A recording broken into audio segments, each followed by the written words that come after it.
बात सच है कि हम लोग एक अच्छे दौर से नहीं गुजर रहे हैं। कोरोना वायरस से हमारा देश ही नहीं पूरी दुनिया प्रभावित है और सबसे ज्यादा प्रभावित है हमारे डेली वेज वर्कर्स, जो देश के अलग अलग कोने से आते हैं रोजगार के लिए, ताकि वो अपना और अपने परिवार का पेट पाल सके। गिव इंडिया, एक्शन एड और हेलो लाया है मैं भी कोविड वॉरियर, एक इनिशिएटिव जिसमें हम सब साथ आए और कोविड-19 से लड़े। So join the cause and support our daily wage workers. जय हिंद। कार्तिक और शिवानी एक दूसरे से बहुत प्यार करते थे और वे एक दूसरे से शादी करना चाहते थे। शिवानी के घर वाले तो मान गए थे, पर कार्तिक के घर वाले नहीं मान रहे थे।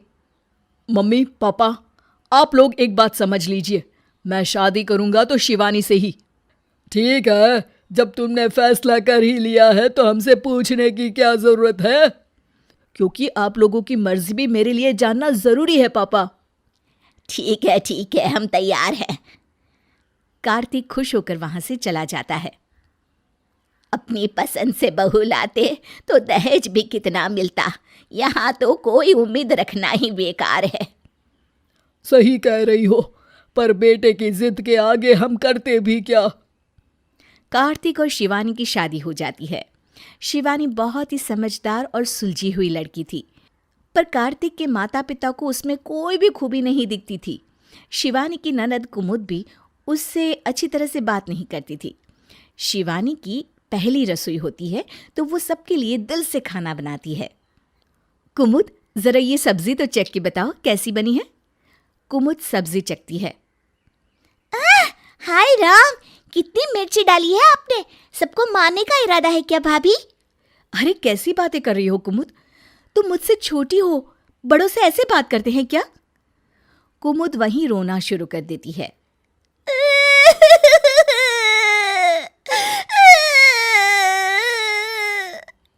सब हॉल में इकट्ठा हो जाते हैं।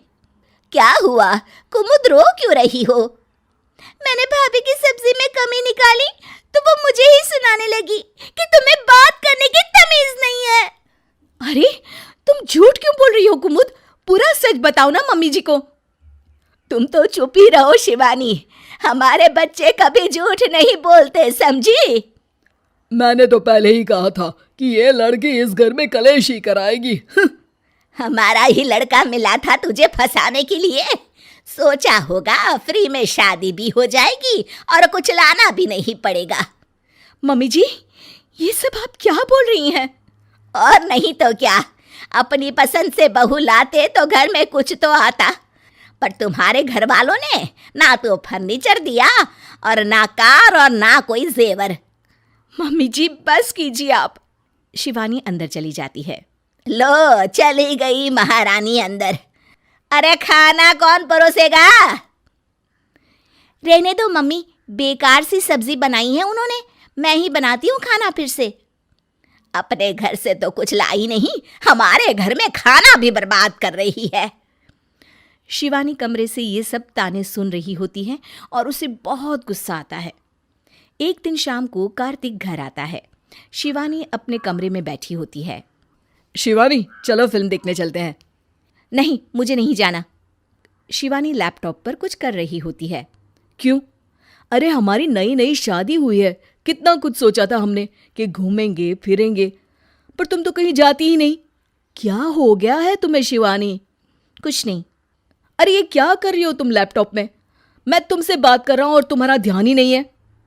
मैं नौकरी ढूंढ रही हूँ कार्तिक, फिर से जॉब करना चाहती हूँ। जॉब? क्यों? तुमने तो अपनी मर्जी से जॉब छोड़ी थी ना शादी से पहले। हाँ, पर अभी मैं करना चाहती हूँ दोबारा। घर में 4 पैसे आएंगे तो सबका मुंह तो बंद हो जाएगा। क्या? कुछ कहा क्या किसी ने तुमसे? कुछ नहीं, मम्मी पापा से परमिशन ले लो। कार्तिक अपने माता पिता से शिवानी को नौकरी करने की बात करने जाता है। हमारे घर की बहुएं नौकरी पर नहीं जाया करती कार्तिक। पर मम्मी, शिवानी पढ़ी लिखी लड़की है और वो शादी से पहले भी तो नौकरी करती थी। शादी से पहले वो क्या करती थी हमें इससे कोई लेना देना नहीं है, पर अब वो इस घर की बहू है, अब उसे हमारे घर के हिसाब से चलना पड़ेगा। कार्तिक को देखते ही शिवानी को पता चल जाता है कि वो अपने मम्मी पापा को नहीं मना पाया। शिवानी उससे बहुत नाराज होती है। मेरी बात तो सुनो शिवानी। क्या सुनूं मैं कार्तिक, मुझे कुछ नहीं सुनना। एक चीज मैंने तुमसे मांगी और तुम मुझे वो भी नहीं दे पाए। अरे पर तुमने तो मना किया था ना नौकरी के लिए, फिर अचानक से तुम्हें नौकरी करने का ख्याल कैसे आ गया? क्योंकि तुम्हारे घर वाले मुझे बिल्कुल पसंद नहीं करते। आए दिन कोई ना कोई ताना मारते रहते हैं। मैं कितनी कोशिश करती हूँ पर वो कभी खुश नहीं होते। ओह, तो तुम उनके तानों से बचने के लिए नौकरी करना चाहती हो? नहीं, मैं नौकरी करना चाहती हूँ ताकि जो भी मैं कमाऊँ वो तुम्हारे मम्मी पापा को दे दूँ। वो मुझे हमेशा दहेज का ताना मारते रहते हैं। ये तुम क्या कह रही हो? मैं अभी उन लोगों से बात करता हूँ। कोई जरूरत नहीं कार्तिक। मैं नहीं चाहती कि मेरी वजह से कलेश हो घर में, क्योंकि इसका इल्जाम भी फिर मेरे ही सर पर आएगा। छोड़ दो ये सब, मैं जा रही हूँ रसोई में। खाना लेट बना तो उसका भी ताना मारना शुरू कर देंगे। शिवानी रसोई में चली जाती है और खाना बनाने लगती है। कार्तिक भी ऑफिस चला जाता है। शिवानी की सास और ननद उसे सुनाने के लिए बातें कर रहे होते हैं। कुमुद, वो तेरी बुआ के लड़के की शादी तय हो गई। अच्छा, ये तो बहुत अच्छी बात है मम्मी। अच्छी बात तो ये है कि उन्हें दहेज में 15 लाख रुपए और कार भी मिल रही है। शिवानी ये सब सुन रही होती है। ये तो और भी अच्छी बात है मम्मी।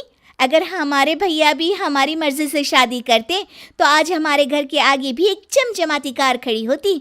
सच में मैंने तो इतना तक सुना कि वो सोना भी दे रहे हैं।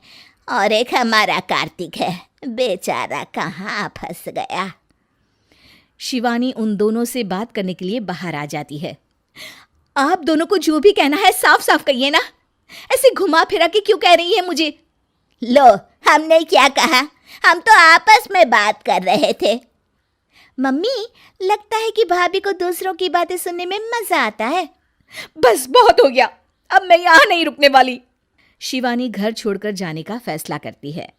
वो अपना बैग लेकर हॉल में आती है और जा रही होती है, और जैसे ही दरवाज़ा खुलती है उसकी आंखों में आंसू आ जाते हैं। आगे क्या होता है ये जानने के लिए आपको देखना होगा पार्ट 2।